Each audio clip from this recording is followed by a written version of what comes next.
اور جب میرے کریم آقا صلی اللہ علیہ وسلم ہجرت کرنے کا وقت آیا تو آپ علیہ الصلوۃ والسلام نے حضرت علی اور مرتضیٰ رضی اللہ تعالیٰ عنہ آپ کو بلایا، اپنے بستر پر لٹانے کے لیے آپ نے جس شخصیت کا انتخاب کیا وہ علی ہیں، اور آپ علیہ الصلوۃ والسلام نے ارشاد فرمایا علی یہ امانتیں ہیں، یہ فلاں کی ہے، وہ فلاں کی ہے، وہ فلاں کی ہے، یہ جو باہر ننگی تلواریں لے کر کھڑے ہیں نا یہ ان کی امانتیں ہیں، جاتے ہوئے ان کے گھروں کے اندر دے کے نا تو کل آ کے مدینہ طیبہ میں مجھ سے مل لینا۔ اب یہاں نبی کریم علیہ الصلوۃ والسلام کی سیرت طیبہ کا کتنا خوبصورت پہلو بھی ہے کہ بھلے کتنی ہی دشمنی کیوں نہ ہو،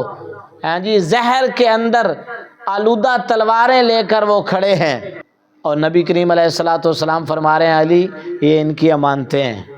امانت کے اندر نبی کریم علیہ الصلوۃ والسلام نے جو حسن بیان فرمایا اور اس کو پورا فرمانے کے لیے حضرت علی اور مرتضیٰ رضی اللہ تعالیٰ عنہ کا انتخاب فرما کے کائنات کو یہ سبق دیا، بھلے کوئی تمہاری جان کا دشمن ہی کیوں نہ بن جائے، امانت کے اندر کبھی خیانت نہیں کرنی، وگرنہ ہمارا کیا رویہ ہو، یہ جو ہماری جان کا دشمن بنا ہوا ہے ہم اس کی امانتیں واپس کریں، ہم تو اس کا روپیہ ہڑپ کر جائیں گے۔